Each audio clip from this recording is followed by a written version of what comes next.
Welcome back to another edition of Intended Consequences, the official podcast of the StrategyCorp Institute of Public Policy and Economy. I'm your host, Sebastian Lebrecht. Today, we're talking about something you probably don't think about often, even though you benefit from it every single day. As a matter of fact, if the lights are on in your house, you're using it right now. You probably figured out that I'm talking about electricity, or energy more broadly. Well, in order to get to your house, energy has to travel and be distributed. In Ontario, local distribution companies, or LDCs, are responsible for distributing power from the transmission lines to people's homes. Some LDCs, they only service one town or one area, like Burlington Hydro, while others cover multiple towns. So that's the case, for instance, for Essex Powerlines Corporation, which services Amherstburg, LaSalle, Leamington, and Tecumseh. The energy distribution landscape in Ontario is evolving as senior levels of government look for ways to enable private sector investments in LDCs. Both the federal and the Ontario governments had announcements tied to this in their respective 2024 fall economic statements. To help us understand the current situation and what more private investments in LDCs concretely entails for municipalities, investors, and the regulator, I invited three experts. Our guests on the show today are Mary Anne Aldred, Strategic Advisor at Norton Rose Fulbright Canada, and StrategyCorp's very own Aleck Dadson and Michael Fenn. Thank you so much for being here. Okay, so let's begin by setting the stage a little bit. How and why did we get to the point where governments are addressing barriers to private sector investments when it comes to municipal LDCs? Michael? Well, I guess there's two elements to it. One is that after electricity consolidation, restructuring took place at the turn of this century, municipalities became much more actively involved in managing their municipal electrical utilities. For the century prior to that, it had been pretty much benign neglect. And so that area of interest really has been accelerating as the concerns about electricity costs and the need for investment have come along. So that's I think a major part of it. There's also the recognition on the municipalities' part that they are enjoying dividends from the operation of their LDCs, and they also are having some challenges in the near term of finding ways to finance both municipal infrastructure and LDC technological upgrades and infrastructure to deal with issues like climate change. Does anyone want to add anything? I think it's important to emphasize that as Michael did, that the electricity sector is undergoing considerable change. So where are we? We face increased demand, an increasingly complex distribution system to manage, and the deployment of increasingly sophisticated tools. So I think the question that we're facing is, how are we going to pay for all this? And I think there's a recent paper by Clean Prosperity that suggests it's not $1 million question, it's actually a multi-billion-dollar question. And the question is, where is that investment going to come from? And that question is really acute for those distributors that are owned by municipalities. I'd also just like to chip in on the question of where's the money coming from, because the revenues of these LDCs come from the rates that ratepayers are charged in the province, and those rates are set by the Ontario Energy Board. And when it sets the rates, it's really examining proposed costs and approving those things which it deems to be appropriate. And I think increasingly, it's hard for the OEB and it's hard for the LDCs to determine where all the money for energy transition is going to come from. The OEB's job is to balance the needs of ratepayers with the need for a viable energy sector. And LDCs, of course, have to justify their expenditures. I think increasingly the problem for both the LDCs and the OEB is, if the money can't come from ratepayers, where is it going to come from? And I think that's where the discussion today kicks in. Where is private investment? Can it fill the gap here? So Mary Anne, let's stay with you. Aleck referred it to a multi-billion-dollar question, and you mentioned, where does the money come from? So what are the different avenues to find that money? Where will it come from? Well, I mean, some of that money can come from rates, and we've seen applications recently before the board where energy transition is certainly pointed to as a reason for increase in rates. So certainly some of the money can come from ratepayers. I would have thought other parts of the money can come directly from government. And that does happen in terms of investments directly into infrastructure. And then I would have thought the other place we could get money is from the private sector, be that a pension fund or some other private investor. So you mentioned the role of government, Mary Anne. So let's talk about the role of government a little bit. So as we know, in the 2024 Ontario Economic Outlook and Fiscal Review, we usually just call it Fall Economic Statement because it's such a mouthful.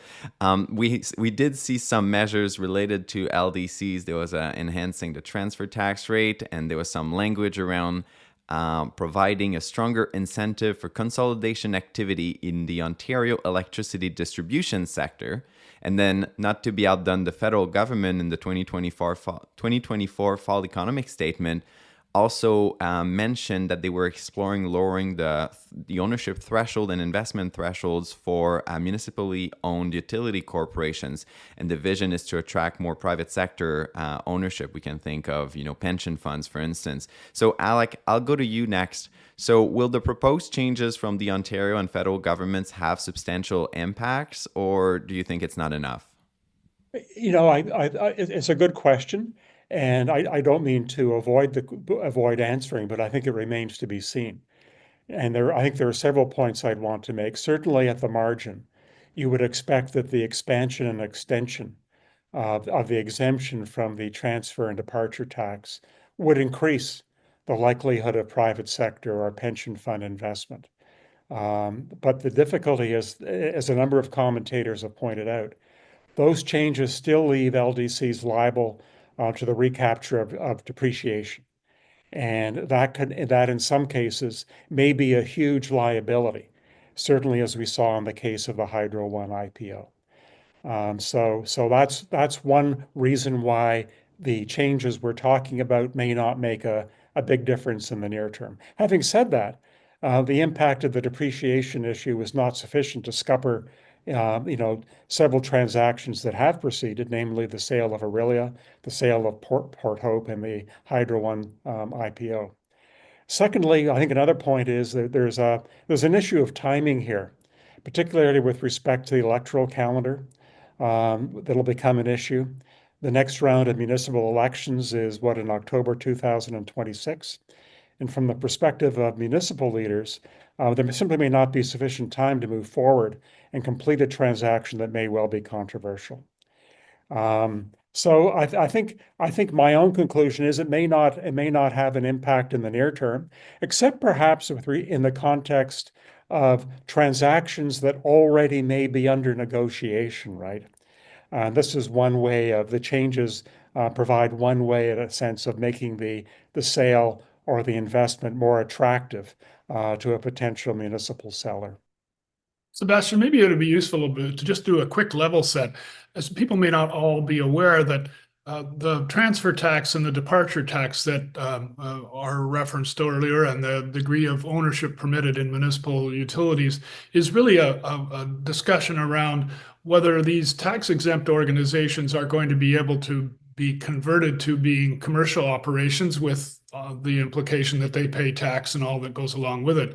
I think essentially the departure tax and the transfer tax and the limits on ownership make, particularly when coupled with the pension fund legislation, means that a lot of the transactions aim to keep any consolidations, any reforms within the envelope of a tax-exempt status. And as long as these other regimes are there, you're really not going to see much activity. People aren't going to invest in a proposition that's uneconomic from a tax or investment point of view. And even then, when those obstacles are removed, municipalities will still have some reluctance in some quarters because they don't want to give up their influence over operations or rate setting, and they also may be enjoying LDC benefits. So anything that is done has to assure them that they can offset the risks that they might otherwise be facing. Mary Anne, you talk to investors both in this role and you've talked extensively to stakeholders in your previous role at the OEB. So I'd be curious to ask you, for investors looking into LDCs, what kind of questions do you think they're asking themselves, and would they even be interested? To answer your last question first, yes, I think they would be interested. The questions that pension funds and other investors are going to be asking themselves are around, I think, the stability of the income that the entity would have, and the stability of the regulator, because the regulator is really at the center of the whole thing. If you have a stable regulator, then you have a market that has confidence and you have access to capital. So in terms of stability of income, of course, an LDC does have stable income. It's got income coming to it through rates. Yes, it has to go and get those rates approved, but they do get approved at some level. And so there's a very stable income. And then secondly, the OEB is recognized as a stable regulator actually by the rating services in North America.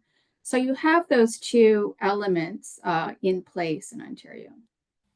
So let's stay on the OEB's role for a second. I think one concern that some people might have because they don't understand how the OEB really works is, well, if the private sector gets involved, they're just going to jack up prices. So I understand from what you're saying that, the facts need to be corrected here. Yes, the OEB regulates both publicly held and privately held utilities in the same manner.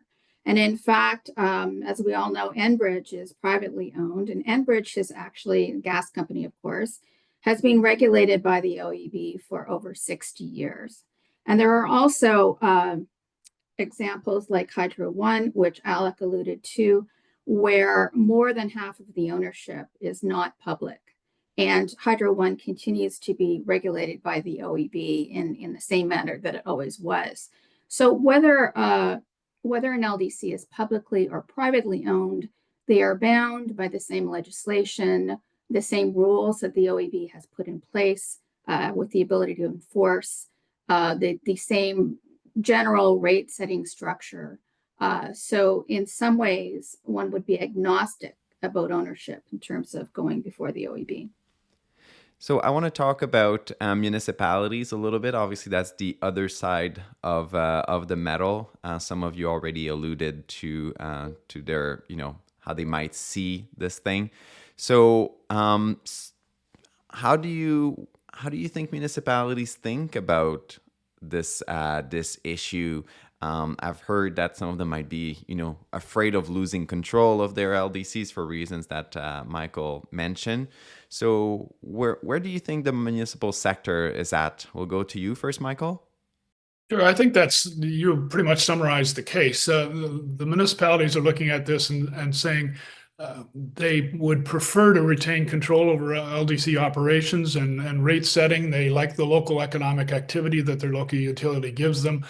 They have come to enjoy the LDC dividends from on an annual basis. So they would need to find something that would it would have to be an opportunity that would offset those things created that would be created by private investment. So I think they would look at it from a number of different potential lenses. One is they may have big municipal infrastructure projects for which the property tax and the rate base really isn't sufficient, and the opportunity to monetize some of their LDC assets would give them a way forward on that situation, since municipalities routinely point out that their fiscal position is not good. They might be a way for them to avoid demands on the municipal purse to invest in LDC upgrading and expansion and meeting net zero targets and things of that kind. So they would, an investment avoided is an investment not required to be put on the tax base or the rate base. So that would be something that they would consider. So I think those would be some of the considerations. they also need to have some practical assurances, as Mary Anne and Aleck were referring to. They want to know that they can do this with positive results under the current regulatory regime, get it done within a council term so they can show some results. There have been a number of cases where by the time it was successfully done, a lot of damage was done to political careers and local reputations and things of that kind. The regulatory process, if it can be made more predictable and less costly in financial and political terms, would give people an opportunity to look at these investments in a way that is a little more transparent. I'd like to maybe perhaps add to what Mary Anne and Michael have said. I think there's no question municipalities, and we're talking both about staff and elected officials, will want to make a decision about these issues that's right for their community. But I think key to making that decision is ensuring that everyone understands what is underway in the sector, and that may be an area where some work needs to be done. Municipalities need to understand what's going on in the electricity sector, what those changes mean for the LDC they own, and those changes may mean for their community. And that should lead to an analysis about what impact those developments have on the ability of the LDC to finance the investments in infrastructure and systems that reasonably need to be made by the LDC. And then there has to be an assessment of whether there is a need for capital from the municipality, how that need for capital may impact their dividends, whether the municipality has the capacity to make the investment the LDC may need, and even if it does, whether it has an interest in doing so. And that's, in a sense, the sort of analysis that Toronto undertook and just completed with Toronto Hydro. So, Mary Anne, Michael mentioned, it's relatively important for those transactions to be approved within the life of a city council. So it kind of brings me to the following question. How would you expect the OEB to deal with the prospect of potentially more interest from the private sector in municipal LDCs? There seems like the workload might improve, and then you go back to kind of like this timing issue. So I'd be kind of curious to hear you on this. When an LDC comes in for an approval for one of these transactions, the OEB always applies the same test. They call it the no harm test, which essentially means that there's no harm to ratepayers or the viability of the sector in shorthand. So that the same test is applied whether it's private or public investment. I would like to circle back to something that Michael said about certainty and timeliness around the OEB approach to these deals. There does have to be an approval. I think there's been a misconception, or there is a misconception, that the approval process will be slow and difficult. And I think that's developed over the years, and maybe for good reasons. But recently, the OEB has really addressed the timeliness of their decision-making processes, making a very, very big effort to make sure that those come in within a predetermined metric. And the OEB is meeting the metric on this type of transaction. So the approval process is more timely than it was. Also, I'd like to point out that not every approval has to be a full-blown oral hearing, which of course people don't look forward to. It's often the case now, and has been for a while, that these hearings are done by a way of a written hearing, which again is a streamlining tactic. And also, recently the OEB did an overhaul of what they call their MADS handbook, which is really the guidelines that tell applicants what it is they need to file, what evidence is needed, and how the proceeding is going to unfold. And so I think there's certainty and predictability brought by that new handbook. And again, the tightening up of the timelines, the ability to have a written hearing, I think should address many of these concerns. So that's interesting, this handbook that you mentioned, because I was going to ask you, since you advise a lot of clients, I suppose that part of this, there's an OEB component, but part of this is also about potential investors doing their homework to make sure that the process can move swiftly. So what kind of advice do you give your clients in terms of how to best do their homework? Well, clearly one should look at the handbook. It is a very detailed setting out of what is required. So look at the handbook, look at a past jurisprudence. The OEB's decisions are all readily available, and you'll start to see some themes emerging from what they look at. And I think those two things go a long way to understanding what the process is going to be, and of course the timeframes are right there on the OEB website, so you can get a very good sense of timing of approvals. Aleck, Michael, same homework question, but for municipalities. Aleck, you mentioned that they need to learn a little bit more about, the dynamics at play, but do we have anything else to put on the list of homework for municipalities? I think I would want to just reemphasize, and it's not simply my view. We've had an opportunity recently to speak with a number of CEOs, medium-sized LDCs, all across the province, and I think they would emphasize their interest, I think, in having a stronger dialogue with their municipal shareholders to ensure that they understand the changes underway in the sector and the implications of those changes for their investment and for the community. Sebastian, what Mary Anne and Alex said about the LDCs and about the expectations of investors, the third leg on which that stands is what municipalities think. And I think they might say, well, this would be a good investment for pension funds or infrastructure funds. The revenues match their liabilities in terms of pension obligations. It gives them a chance to invest in domestic infrastructure, which the federal government in particular is pushing them to do, and they get predictable regulatory returns. What's the problem? And I think what they need to recognize is when they get into these negotiations, municipalities are going to find that people are going to want to know whether the regulation is predictable.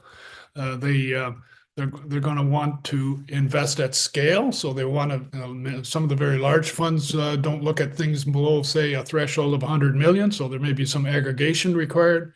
The due diligence is about the same for big and small, so that is a penalty. Investors will want to control the business. They'll want pay for say. They want to have a degree of control over local rates within the context that Mary Anne outlined. And they'll eventually want to have the liberty to sell off their equity interest if they decide that's a good investment decision. Municipalities got to be ready for that. Then maybe they can act collectively, but they certainly have to recognize that the counterparty is not doing this out of charity. They're doing it because they want to have a good regulated return, and they want to be in a business where they can, to some degree, control the growth and the evolution of the sector. The key issue that Michael raised is governance. There's going to be a real need for the municipalities to work out with any pension fund investor a governance regime that makes sense for both parties. The other issue, going back to what Mary Anne said, and Mary Anne, correct me if I'm wrong, I don't recall the handbook addressing the particular type of investment that we may be talking about now. That is the implication of a pension fund acquiring a minority but a major stake in an existing LDC, subject to a particular governance structure. And my thought is that type of investment may raise a number of issues that the OEB will be interested in and may well want to sort out by way of some addendum to the handbook before those types of transactions actually are consummated.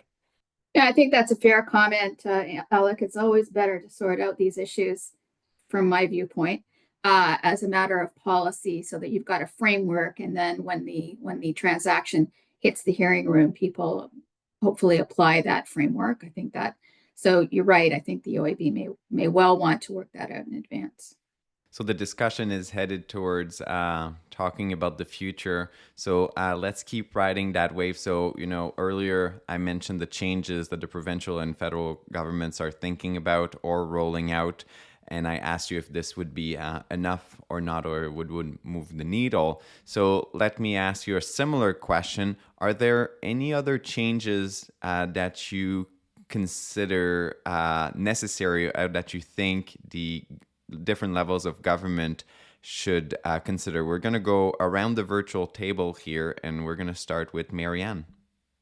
In my view, with the tax changes, with the increased predictability at the Ontario Energy Board through their new handbook, the increased timeliness, focus on timeliness at the regulator, I think that the pieces are there for more investment. Michael? My view is municipalities have been looking at this issue for some time, and some of them may have done a detailed review and decided not to move ahead. I think what's changed perhaps for them is the circumstances have changed. The decisions they made in the even in the relatively recent past may have to be rethought. The ground rules have changed for public investment. A lot of their industrial base is going to be threatened by tariffs and other kinds of pressures. Their need for infrastructure investment, not only in the LDC sector, the 30 billion that Aleck referred to, but there's an equally big challenge on the municipal infrastructure side. So things that they might not have considered viable in the past will, I think, in some cases, and it'll be selective. Some will decide to move ahead, some won't. But I think the big change might be just rethinking where they stand now, and maybe some of the answers they gave themselves in the past won't apply. Aleck, you get last word? Yes, I agree with everything Michael and Mary Anne have said. But I would add one thing. The process for a municipality to undertake the analysis, understand the implications of the changes, it's an expensive process. And I'm thinking particularly of small municipalities. And I'm just raising the issue of whether there is value in the government having a fund, as they have, I believe, with respect to community energy plans or city energy plans, municipal energy plans, having a pool of money to which small municipalities in particular might call upon in order to undertake the analysis that needs to be done, I think, for them with respect to their investment in their LDCs. We want to make sure that they make the right decision, whatever it is. And I think having some degree of provincial financial support for that analysis might be helpful. No, that's a great point, because one key takeaway from today's conversation is that there is a lot to think about when it comes to LDCs and private sector ownership. All three of you did a masterful job at kind of highlighting the nuances and the different things to think about, both from the perspective of the municipalities, but also the private sector. And we concluded the conversation on some of the things governments should be thinking about as well. That is senior levels of government. So Aleck, Mary Anne, Michael, thank you so much for joining me today. It was a great conversation, and I know our listeners will learn a lot about a fairly complex and regulated sector. Thank you for listening to Intended Consequences. The views expressed during this podcast are not necessarily the views of StrategyCorp. All rights for this episode are reserved, and the guests on the Intended Consequences podcast might be current or past clients of StrategyCorp. To find out more about the work of the Institute and to subscribe to our newsletter, visit our website at strategycorp.com/institute, and make sure to follow us on Twitter and LinkedIn. I'm Sebastian Lebrec, and I intend to talk to you again next episode.